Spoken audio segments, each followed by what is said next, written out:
மனம் என்பதே இது என்று விஞ்ஞானிகளாலும் மற்றவர்களாலும் தெளிவாக வரையறுத்து விட முடியாத ஒரு உணர்வு. எது மனம் என்பது தீர்மானிக்கப்படாதது. இன்னும் கொஞ்சம் விளக்கமாக சொல்வதுன்னு சொன்னால், வெத்தலை பாக்கு போட்டு பழக்கப்பட்டவங்களுக்கு வெத்தலை தனியாக தெரியும், பாக்கு தனியாக தெரியும், சுண்ணாம்பு வெள்ளையாக தனியாக தெரியும். இந்த வெத்தலை பாக்கு சுண்ணாம்பு இது மூணையும் ஒன்றா போட்டு வாயில் போட்டால் வெத்தலையோட பச்சை கலர் காணாமல் போயிடும், பாக்கோட ப்ரௌன் கலர் காணாமல் போயிடும், சுண்ணாம்போட வெள்ளை கலர் காணாமல் போயிடும். அதில் அது வரைக்குமே இல்லாத ஒரு சிவப்பு கலர் உருவாயிடும்.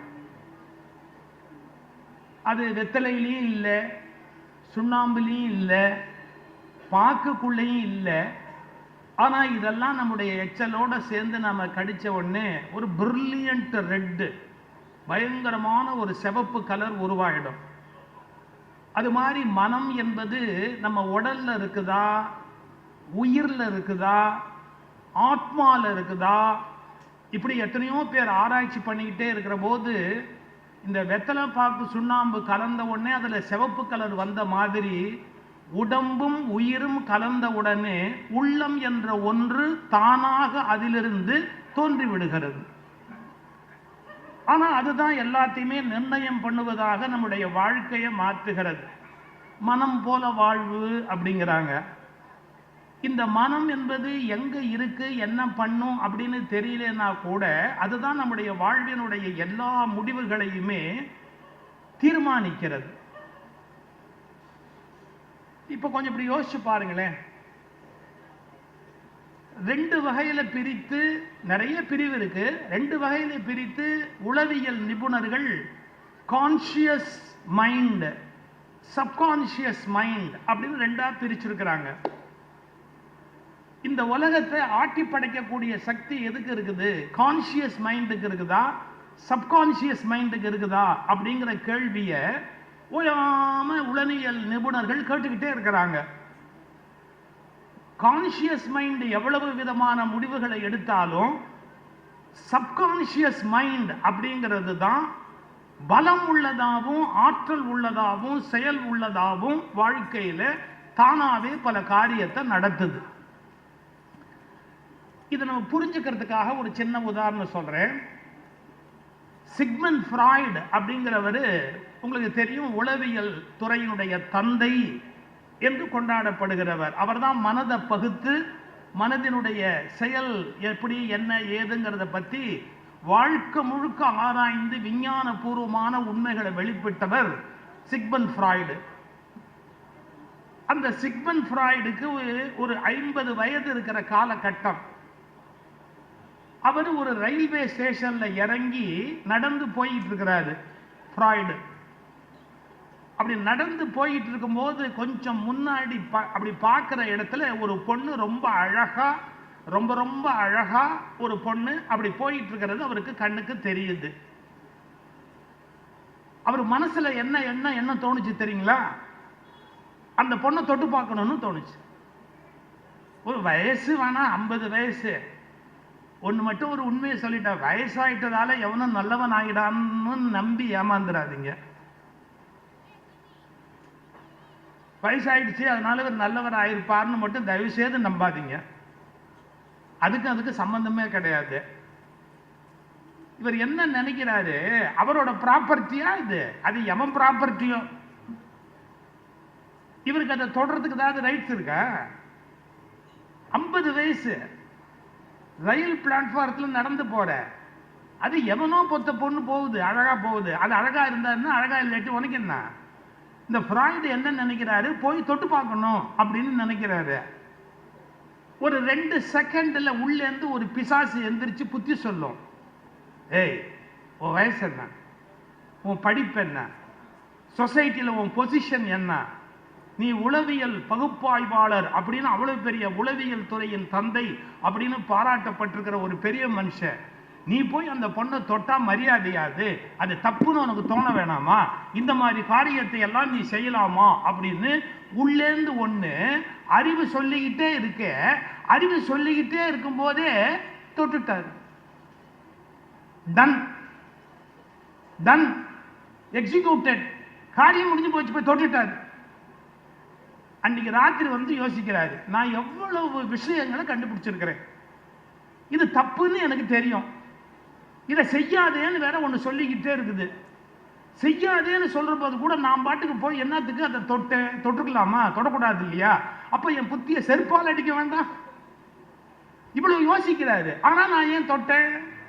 இப்ப நான் ஒரு வார்த்தை சொல்றேன் பாருங்க, நீங்க எவ்வளவுதான் அறிவுபூர்வமான முடிவுகளையும் உங்க கான்சியஸ் மைண்டால எடுத்தாலும், விழிப்புணர்வு மனத்தினால, நீங்க சவுண்ட் குறைக்கணும் எனக்கு, அந்த விழிப்புணர்வு மைண்டினால நீங்க உங்க கான்சியஸ் மைண்ட்ல முடிவுகளை எடுத்தா கூட, the most powerful thing என்ன அப்படின்னு கேட்டா, உங்களுக்கே தெரியாம உங்களுக்குள்ள உட்கார்ந்து இருக்கிற சப்கான்சியஸ் மைண்டோட முடிவுகள் என்னவோ அதுதான் செயலுக்கு வரும். இத மேல்நாட்டுக்காரங்க என்ன பண்ணிட்டாங்க, கான்சியஸ் மைண்ட் சப்கான்சியஸ் மைண்ட் ரெண்டா பிரிச்சு, அது ரெண்டும் எவ்வளவு பலமுடையது பலம் இல்லாதது அப்படின்னு ஆராய்ச்சி பண்ணிக்கிட்டே வந்தாங்க. இங்க இந்திய மரபியல்ல என்ன பண்ணாங்க, மாயை அப்படின்னு ஒண்ணு சொல்லி, அதை பராசக்தி அப்படிங்கிற ஒரு மாதிரி ஒரு உருவத்தை கொடுத்து, புராண கதைகளை கொடுத்து, அந்த மாயை அப்படிங்கிறது வந்து அது ஒரு ஆற்றல், புத்தி அப்படிங்கிற அறிவு இருக்கு, அது வந்து ஒரு ஆற்றல். இந்த அறிவினுடைய பலம் கான்சியஸ் மைண்ட், இந்த மாயையினுடைய பலம் சப்கான்சியஸ் மைண்ட். இதுக்கு ரேஷியோ பவர் என்ன அப்படின்னு கணக்கு பார்த்தா, இந்த புத்திங்கிறதுக்கு ஒரு பவர் இருந்ததுன்னு சொன்னா, இந்த சப்கான்சியஸ் மைண்டுங்கிற மாயைக்கு it is 9 times powerful than புத்தி. ஒரு மடங்கு புத்தி பவர்ஃபுல் அப்படின்னா 9 மடங்கு அதிகமான ஆற்றல் உடையது எதுன்னு கேட்டா நம்முடைய சப்கான்சியஸ் மைண்ட். இவங்க புராணத்துல என்ன கதை பண்ணிட்டாங்க, இது நவராத்திரி, நவராத்திரினா 9, அது சிவராத்திரி அது 1 அப்படின்னா, உனக்கு ஒரு பாயிண்ட் புத்தி இருந்தா 9 பாயிண்ட் உள்ளுக்குள்ள என்ன உட்கார்ந்து இருக்கும் அப்படின்னு கேட்டா உங்களுடைய மனசோட பிசாசு. அது என்ன சொல்லுதோ அதை தான் நீங்க கேட்பீங்களே ஒழிய, உங்க அறிவு சொல்றது சொல்லலாம். அதுவும் அடுத்த ஆளுக்கு உபதேசம் பண்ற போது நம்ம அறிவு பிரமாதமா வேலை செய்யும். இன்னொருத்தனுக்கு புத்தி சொல்றதா இருந்தா வக்கனையா சொல்லும். ஆனா தனக்குன்னு வரும்போது அது ஒண்ணுமே நினைவுல இருக்காது. அது ஏன் நினைவுல இல்லை அப்படிங்கறத கொஞ்சம் நம்ம யோசிக்கணும். அப்ப மனம் என்பது என்ன ஒரு கேள்வி வரும். இப்ப நான் ஓரளவு ஒரு லேமன் பாயிண்ட் ஆஃப் வியூல இருந்து ஒரு சயின்ஸை புரிஞ்சுக்கிறதுக்கான முயற்சியை பண்றேன். I'm not a qualified psychiatrist to explain you what is psychology, what is mind and everything சொல்றதுக்கான ஒரு சைக்காட்ரி நான் படிச்ச ஆள் இல்லை. ஆனா நான் ஒரு பாமரன், என்னுடைய எல்லையிலேருந்து ஒன்றை பார்த்து சில விஷயங்களை நான் தெரிஞ்சுக்குவேன். இந்த சப்கான்சியஸ் மைண்ட் எவ்வளவு பவர்ஃபுல் அப்படிங்கிறதுக்கு அடையாளம் என்னன்னு கேட்டா, ஓஷோ எழுதுறாரு, ஒரு சைக்காட்ரிஸ்ட் கிட்ட ஒருத்தன் வர்றான். அவன் என்ன பண்றாரு, டேபிள்ல படுக்க வைக்கிறாரு. அதுக்கப்புறம் ஆழ்நிலை தூக்கம்னு ஒண்ணு கூட்டிட்டு போவாங்க. அதாவது ஒரே விஷயத்தை திரும்ப திரும்ப ஒரு குரல்ல, ஒரே மாதிரி குரல்ல சொல்லிக்கிட்டே இருந்தா நமக்கு தூக்கம் வர ஆரம்பிச்சிடும். அதை வந்து சைக்காட்ரிஸ்ட் பிரமாதமா பண்ணுவாங்க. ஆனா அதுக்கு சைக்காட்ரிஸ்ட் தான் வேணுங்கிறது இல்லை, சில பேச்சாளர்களே அந்த மாதிரி கேட்கறவங்களெல்லாம் தூங்க வைக்கிற அளவுக்கு பவர்ஃபுல்லா இருப்பாங்க. அது ஒரு மாதிரியான வாய்ஸ்ல அது ஒரே மாதிரியா சொல்லிக்கொண்டே இருந்தா அவங்களை அறியாமையே அப்படியே அந்த வித்ட்ராயல் மூளை வந்து அதுல இருந்து கயட்டிக்கும். வித்ட்ராயல் ஆகி அது தூங்க ஆரம்பிச்சிடும் அது பாட்டுக்கு. அந்த தூக்கத்துக்கு போனதுக்கு அப்புறமா அந்த சைக்காட்ரிஸ்ட் அவனை கையாளுவார். அது மாதிரி ஒரு சைக்காட்ரிஸ்ட் என்ன பண்ணாரு, தங்கிட்ட வந்த ஒரு பேஷண்ட்டை படுக்க வச்சு அப்படியே மெதுவா அப்படியே ஆழ்நிலை தூக்கத்துக்கு அவனை கூட்டிட்டு போய் ஃபுல்லா தூங்க வச்சுட்டாரு. இப்போ ஆனா தூக்கத்துல பேசலாம். அவன்கிட்ட என்ன பேசுறாரு, தலகாணியை எடுத்து அவன் கையில கொடுத்தாரு. தலகாணி எடுத்து அவன் கையில கொடுத்துட்டு, இதான் உன் காதலி, முத்தம் கொடுன்னாரு. உங்களுக்கு தெரியுமா, ஆழ்நிலை தூக்கத்துக்கு கூட்டிட்டு போயிட்டா இவங்க கமாண்ட்ல தான் அவங்க இருப்பாங்க, என்ன சொன்னாலும் செய்வாங்க அவங்க. அந்த ஆழ்நிலை தூக்கத்துல கமாண்ட் கொடுக்கிறார், இதான் உன்னோட காதலி, கட்டி பிடிச்சு முத்தம் கொடு அப்படிங்கிறார். அவன் தலகாணியை கட்டி பிடிச்சு முத்தம் கொடுக்குறான். இப்ப தலகாணியை கட்டி பிடிச்சு முத்தம் கொடு அப்படின்னு அந்த சொன்ன வார்த்தைக்காக தலகாணியை கட்டி பிடிச்சு முத்தம் கொடுக்கிற போது முடிஞ்சு போச்சு. இந்த சைக்காட்ரிஸ்ட் என்ன பண்ணாரு, அந்த தலகாணியை மெதுவா அப்படி உருவி அந்தாண்ட வச்சுட்டு அவங்கிட்ட சொல்றாரு, நான் இப்ப உன்னை எழுப்பிடுவேன், ஆனா நான் எழுப்பினதுக்கு அப்புறம் சரியா 30 நிமிஷத்துல மறுபடியும் நீ உன் காதலிக்கு முத்தம் கொடுக்கணும். நான் இப்ப உன்னை எழுப்பிடுவேன், ஆனா மறந்துடாத, சரியா அரை மணி நேரம் கழிச்சு நீ உன்னுடைய காதலிக்கு முத்தம் கொடுக்கணும், இது கமாண்ட், குறிச்சுக்கோ அப்படின்னு சொல்லிட்டு தூக்கத்துல இருந்து எழுப்பிட்டார். அவனை எந்திரிச்சான், பேசிக்கிட்டு இருக்கான், இவரோட பேசிக்கிட்டே இருக்கிறான். ஒரு 20 நிமிஷம் 25 நிமிஷம் ஒன்றும் நடக்கல, பெருசா பிரச்சனை வரல. 25-26 நிமிஷத்துக்கு அப்புறம் பரபரப்பா ஆயிட்டான், ரெஸ்ட்லெஸ் ஆயிட்டான். அப்படிங்கிறான், இப்படிங்கிறான், தேடுறான், ஆடுறான், என்னெல்லாமோ பண்றான். இவர் கேட்டாரு, என்னடா ப்ராப்ளம் உனக்கு, ஒய் ஆர் யூ ரெஸ்ட்லெஸ், ஏன் இப்படி அமைதி இல்லாம இருக்கிற? அவன் கேட்டான், இங்க ஒரு தலகாணி இருந்ததே எங்கன்னா. இப்போ உனக்கு எதுக்கு நான் தலகாணி, என்ன தூங்கவா போற, இப்போ உனக்கு எதுக்கு தலகாணி, அதெல்லாம் என்ன கேட்காதீங்க, இங்க ஒன்று இருந்தது தலகாணி, அது எங்க அப்படின்னா. அது இல்லடா, அது எங்கேயோ போயிடுச்சு அப்படின்னா.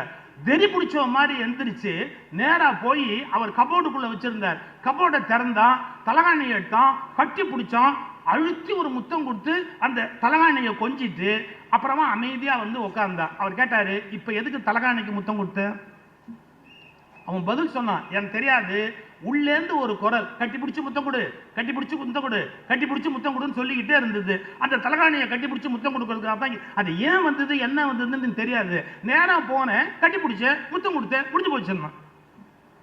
இந்த சப்கான்சியஸ் மைண்ட் உங்களுக்குள்ள ஒண்ணு உட்கார்ந்து இருக்குது, அது என்ன உத்தரவு போடுதோ அதை உங்களால மீறவே முடியாது. தம் அடிக்கிறவன், தண்ணி போடுறவன், யாராவது தம் அடிக்கிறவன் அறிவுபூர்வமா தம் அடிக்க முடியுமா? யோசிச்சிருக்கீங்களா நீங்க? ஒரு பரபரப்பு இருக்கும்.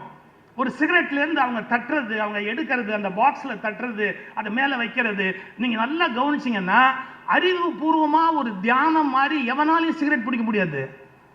ஒரு விதமான பரபரப்பு, ஒரு விதமான படபடப்பு உள்ளேந்து இருந்துகிட்டே இருக்கும். அது ஏன் செய்யறோம், எதுக்கு செய்யறோம்லாம் தெரியாது. அதை செய்யாம இருக்க முடியாது, அதை செய்யாம இருக்க முடியாது, அதை செய்யாம இருக்க முடியாது. அந்த ஒரு பிடிவாதம் மட்டும் இருக்கும். அதை எடுத்து அதை பத்த வச்சு அந்த காரியத்தை பண்ணுவான். நம்ம வாழ்நாள் முழுக்க நமக்கு தரப்பட்ட நியாயமா அநியாயமானு தெரியாது. கான்சியஸ் மைண்டுங்கிறது ஒரு யூனிட் பவர்ஃபுல்னு சொன்னா, சப்கான்சியஸ் மைண்ட் அப்படிங்கிறது 9 டைம்ஸ் பவர்ஃபுல். அந்த 9 மடங்கு வலிமை உடைய ஒரு ஆற்றலை நீங்க எப்படி ஜெயிப்பீங்க? உங்களால எப்படி அந்த 9 மடங்கு வலிமை உடைய ஆற்றலை ஜெயிக்க முடியும்? இந்த ஒரு கேள்வியை யோசிச்சுக்கங்க. இப்ப நான் முதல்ல ஒரு கேள்வி கேட்கிறேன், உங்களுக்கு சப்கான்சியஸ் மைண்ட் எப்படி உருவாச்சு? என்னைக்கு உருவாச்சு சப்கான்சியஸ் மைண்ட் அப்படிங்கிறது? எங்கேருந்து உருவாச்சு உங்களுக்கு? யாராவது உங்களை நோக்கி உள்ள பயணம் போயிருக்கீங்களா? இங்கேருந்து நம்ம ஞானம் அடையணும் அப்படின்னா அங்க போலாமா, இமாலயாஸ் போலாமா, அப்புறமா இல்லாட்டி இந்த பக்கம் வேற எங்கேயாவது கன்னியாகுமரிக்கு போலாமான்னு. இன்னைக்கு சொல்றேன், நீ எங்க போனாலும் நீ பைத்தியம். எங்க போனாலும் உங்ககிட்ட தான் பைத்தியக்காரத்தனம் இருக்குது. நீ அங்க போய் எதையுமே நீக்க முடியாது. உனக்கு உள்ள இருக்கிற செத்த இலையை எடுத்து வெளியே போட்டாதான் நீ நிம்மதியா இருக்க முடியுமே ஒழிய, எந்த ஊருக்கு போய் எந்த மாதிரி நீ என்ன வேண்டிட்டு வந்தாலும் உன்னால உன்னை காப்பாற்றிக்க முடியாது. உங்ககிட்ட இருந்து அந்த குப்பையை வெளியே எடுத்து போட்டா மட்டும்தான் உன்னால காப்பாற்றிக்க முடியுமே ஒழிய, வெளியில போய் அலையிறதால உன்னால அதை காப்பாற்ற முடியாது. இது ஏதோ நான் நாஸ்திகனா சொல்றேன்ற மாதிரி நினைக்க கூடாது. ஆஸ்திக உலகத்துல திருநாவுக்கரசர் பாடினார், கங்கை ஆடிலன் காவிரி ஆடிலன், நீ எங்க போய் என்ன பண்ணி என்ன பிரயோஜனம், எல்லா பிரச்சனையும் உங்ககிட்ட தானே. நம்ம இத கவலையே படல. அத்தனை பிரச்சனைக்கு மூல காரணம் நம்ம கிட்ட இருக்குது. ப்ராப்ளமே நாம தான். ஆனா அந்த ப்ராப்ளத்தை நம்ம அட்ரஸ் பண்ண தயாரா இல்ல. அவங்ககிட்ட இருக்குது, இவங்கிட்ட இருக்குது, வெளியில இருக்குது. இங்க உங்களுக்கு பிரச்சனையும் வெளியே இருக்குன்னு நினைப்பு, தீர்வும் வெளியே இருக்குன்னு நினைப்பு. இன்னைக்கு சொல்லிட்டு போற, பிரச்சனையும் உங்ககிட்டே தான் இருக்கு, தீர்வும் உங்ககிட்டே தான் இருக்கு. இதை நீ கண்டுபிடிச்சாச்சு அப்படின்னு சொன்னா உன் வாழ்க்கையை நீ ஜெயிக்கலாம். இவ்வளவுதான் வாழ்வோட சீக்ரெட். இப்ப நான் ஒரு கேள்வி கேட்டேன்ல, சப்கான்சியஸ் மைண்ட் உங்களுக்கு என்னைக்கு உருவாச்சு? எனி டேட் ஆஃப், என்னைக்கு எந்த டேட்ல இருந்து உங்களுக்கு உருவாச்சுன்னு ஏதாவது எனி ஐடியா? யாருக்காவது சப்கான்சியஸ் மைண்ட் எப்ப உருவாச்சு அப்படிங்கிறது தெரியுமா?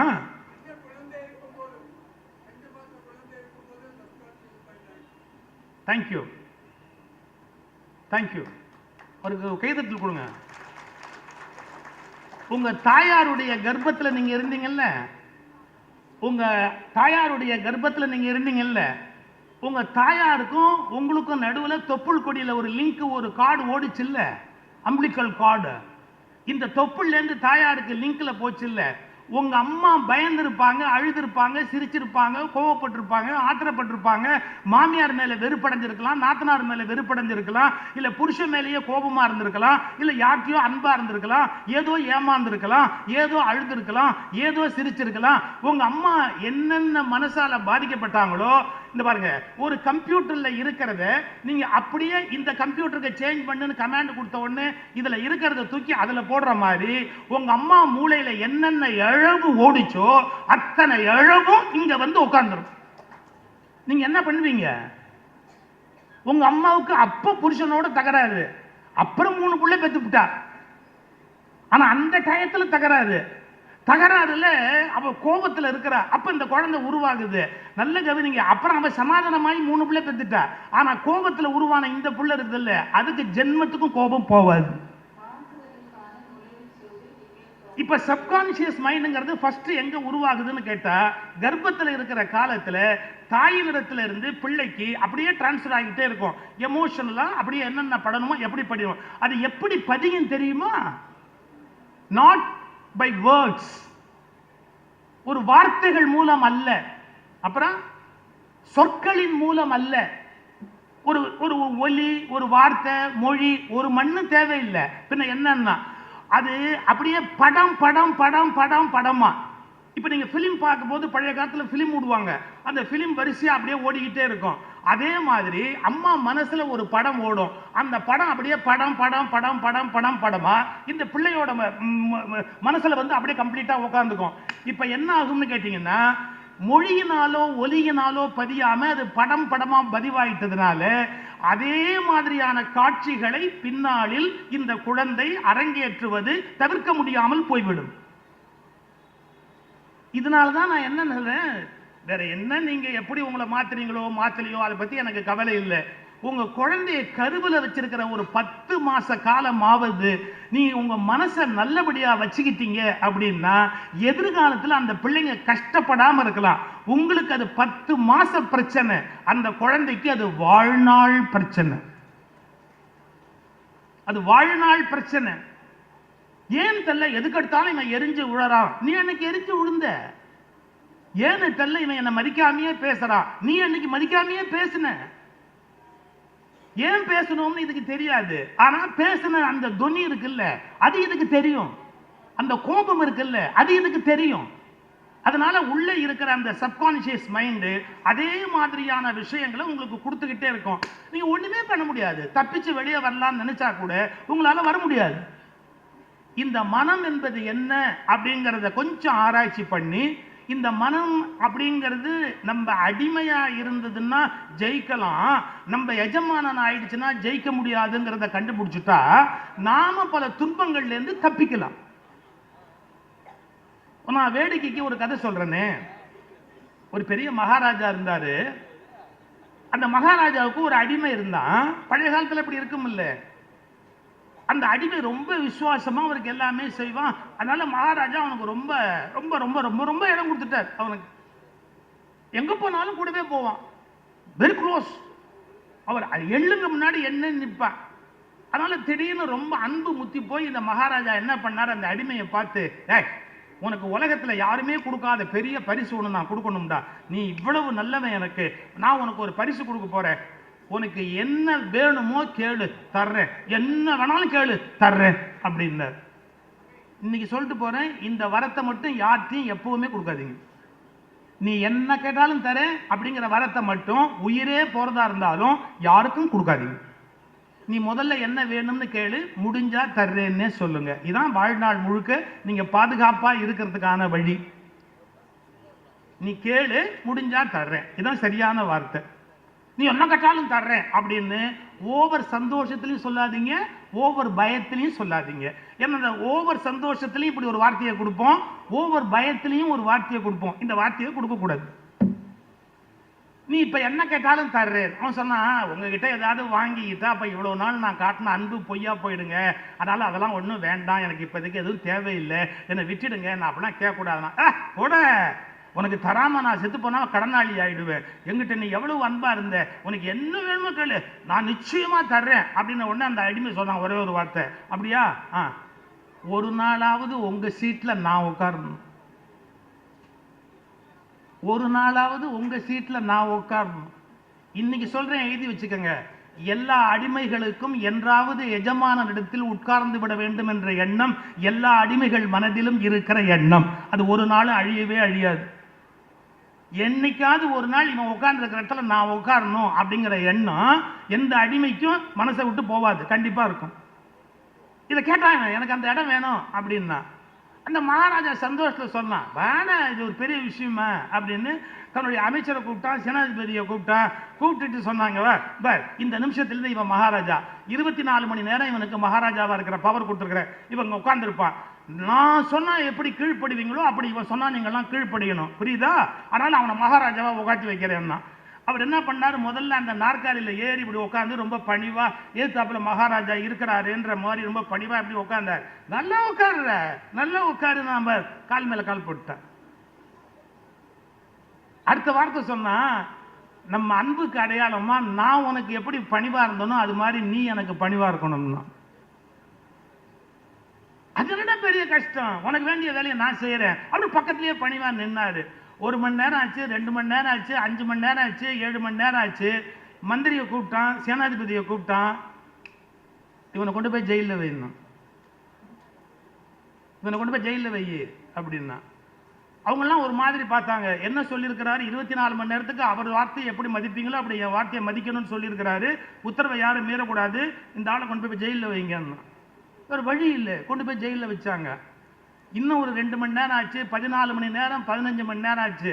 என்ன, அந்த ஆளை கொண்டு போய் தூக்கில் தொங்க போட்டு கொண்டுட்டு செத்துட்டான்ற செய்தியை வந்து என்கிட்ட சொல்லுன்னா. கொண்டு போனா தூக்கில் தொங்க போட்டான், செத்துட்டான் அப்படின்னா. இனிமே நம்மளை கேட்கறதுக்கு யாரும் ஆள் இல்லைன்னு சிம்மாசனத்தில் உட்கார்ந்தவன் கால் மேலேயே கால் போட்டான். நான் சொல்றது யார் கதையோ நினைச்சு ஏமாந்து போகாதீங்க, உங்கள் மனம்தான் உங்கள் அடிமை, நீங்கள் ஒரு நாளாவது அதன் பேச்சை கேட்க வேண்டும் என்று தாழ்ந்து போகிறீர்கள். அன்றைய தினம் அது சிம்மாசனத்தில் ஏறி உட்கார்ந்து விட்டால் அது உங்களை கொல்லாமல் விடாது, உங்கள் வாழ்க்கையை அழிக்காமல் விடாது. உங்கள் மனம் அடிமையாய் இருக்கிற வரை மிகச்சிறந்த வாழ்க்கை வாழ்வீர்கள். என்று உங்கள் மனம் எஜமானனாகி நீங்கள் அடிமையாகிறீர்களோ அன்றோடு உங்களுடைய தலையெழுத்து மாறிவிட்டது என்று பொருள். இது பல பேருக்கு தெரியறதே இல்லை. நம்ம மனசுதான் நம்ம லைஃப்ல பலவிதமான அழிவுக்கு காரணமா இருக்குது. நம்ம அதோட ஒன் சைடு மட்டும் பார்க்கிறோம், மனோபலத்தை திரட்டிட்டா நம்ம பெரிய ஆளா போயிடலாம்னு. அது அவ்வளவு ஈஸி இல்லை. அதுல சில விஷயம் இருக்குது, அதுக்குன்னு சில பவர் இருக்குது. அந்த பவரை அது எங்கேருந்து டிரைவ் பண்ணுச்சு? இந்த நாட்டில் 2 ஸ்கூல் ஆஃப் தாட் தான் உண்டு. என்னன்னா, இறை நம்பிக்கை உள்ளவன் அப்படின்னு சொன்னா அவன் மத புஸ்தகத்தை நம்புவான். இன்னொன்னு, அப்படிலாம் ஒண்ணுமே கிடையாது, இறைவனும் கிடையாது, ஒரு மண்ணும் கிடையாது அப்படின்னு எத்திஸ்ட் அப்படின்னு ஒரு குரூப் இன்னொன்னு நம்புவான். இது ரெண்டையும் தாண்டி இவன் சொல்றதுல என்ன உண்மை இருக்கு, அவன் சொல்றதுல என்ன உண்மை இருக்கு, இவன் சயின்ஸ்ல எவ்வளவு கரெக்டா இருக்கிறான், அவன் சயின்ஸ்ல எவ்வளவு கரெக்டா இருக்கிறான், ரெண்டையும் ஆராய்ச்சி பண்ணி உண்மையை கண்டுபிடிக்கிற பொறுமை பல பேருக்கு கிடையாது. சில பேர் சொல்லுவான், டெஸ்டினி அப்படிங்கிற விதியே கிடையவே கிடையாது, கர்மா அப்படிங்கிற ஒரு கர்மாவே கிடையவே கிடையாது அப்படின்பா. இன்னும் சில பேர் எல்லாமே கர்மா தான், எல்லாமே டெஸ்டினி அதுதான்பா. இது ரெண்டுக்கு நடுவுல நம்ம நிக்கிறோம். எப்ப டெஸ்டினி ப்ளே பண்ணும், எப்ப நம்முடைய கர்மா ப்ளே பண்ணும், எப்ப நம்முடைய ஃப்ரீ வில்ல யூஸ் பண்ணா கர்மாவை செல்லாம ஆக்கலாம் அப்படிங்கிற கலையை கத்துக்கிறது தான் உண்மையான ஞானம் அடைதல். இது பெரிய சிரமமான விஷயம். டெஸ்டினே ஒண்ணு கிடையாது, கர்மானே ஒண்ணு கிடையாது, விதினே ஒண்ணு கிடையாதுன்னு பேசுவான். மன்னிச்சுக்கங்க, ஒரு கண்டினியூட்டி இல்லாமல் ஒரு மனிதனுடைய வாழ்க்கை ஜேர்னி நேற்று ஏதோ ஒன்று பாதிக்காம இன்னைக்கு ஒன்று உருவாகவே முடியாது. டெஸ்டினிங்கிறது எந்த அளவுக்கு இருக்குதுங்கிறதுக்கு ஒரு சின்ன எக்ஸாம்பிள். நீங்க உங்க அப்பாவையோ உங்க அம்மாவையோ முடிவு பண்ணக்கூடிய பலம் உண்டா? இந்த அப்பாவுக்கும் இந்த அம்மாவுக்கும் இத்தனாம் தேதி இத்தனை மணிக்கு நான் இந்த ஹாஸ்பிட்டல்ல 7ஆம் நம்பர் வார்டுல 3ஆம் நம்பர் பெட்ல பிறக்க போறேன்னு டிசைட் பண்ணி பிறந்தீங்களா? It was given. உங்களுக்கு எவையெல்லாம் கொடுக்கப்பட்டவையோ அவையெல்லாம் டெஸ்டினி, விதி. நம்ம அப்பா யாரு, நம்ம அம்மா யாரு, வந்துட்டோம், அவங்க கருவுல பிறந்துட்டோம், அவங்க வீட்டுல வளர்றோம், இதையெல்லாம் நாம மாற்ற முடியாது. அது நடந்துருச்சு. எவையெல்லாம் நடந்து விட்டதோ அவை எல்லாமே டெஸ்டினி தான். ஆனா ஒன்னே ஒண்ணு இருக்கு வச்சுங்க, அதாவது இந்த எல்லாமே விதின்னு சொல்ற குரூப் ஒண்ணு இருக்கு. இல்ல இல்ல விதினே ஒண்ணு கிடையவே கிடையாது, எல்லாமே மனிதனுடைய ஃப்ரீ வில், முயற்சி தான் அப்படின்னு சொல்ற விஷயம் இருக்கு. நீங்க வாழ்க்கையவே பிராக்டிக்கலா புரிஞ்சுக்கணும். இப்ப நாம பல பேர் ஃபேஸ்புக் வச்சிருப்போம். ஃபேஸ்புக்கில் அல்லது நம்முடைய வாட்ஸ்அப்பில் ஸ்டேட்டஸில் ஒரு ஃபோட்டோ வச்சுருப்போம். இந்த உலகத்தில் பாருங்கள், கௌரிதாஸ் ஒரு தடவை பேசும்போது அழகாக சொன்னார், ஃபேஸ்புக்கில் அவன் வச்சிருக்கிற ஃபோட்டோ மாதிரியான அழகும் எவனுக்கும் கிடையாது, ஆதாரில் இருக்கிற மாதிரி அசிங்கமான மூஞ்சியும் எவனுக்கும் கிடையாது. ஆதாரில் இருக்கிற மாதிரி அசிங்கமான முகமும் எவனுக்கும் இருக்காது, ஃபேஸ்புக்கில் இருக்கிற மாதிரி அழகான முகமும் எவனுக்கும் இருக்காது. இதுவும் ஜோடிக்கப்பட்டது, அதுவும் ஜோடிக்கப்பட்டது. அது மாதிரி லைஃப்ல நீங்க டெஸ்டினி தான் எல்லாம் அப்படிங்கிறதும் ஜோடிக்கப்பட்டது, எல்லாமே ஃப்ரீவில் அப்படிங்கிறதும் ஜோடிக்கப்பட்டது. இந்த டெஸ்டினி எவ்வளவு தூரம் ஒர்க் பண்ணும், ஃப்ரீவில் எப்போ ஒர்க் பண்ண ஆரம்பிக்கும் அப்படிங்கிறது நீங்க முடிவு பண்ண வேண்டிய சமாச்சாரம். அந்த ஒரு இடத்துல தான் உங்களுக்கு விழிப்புங்கிறது வரணும், அவேர்னஸ்ங்கிறது வரணும்.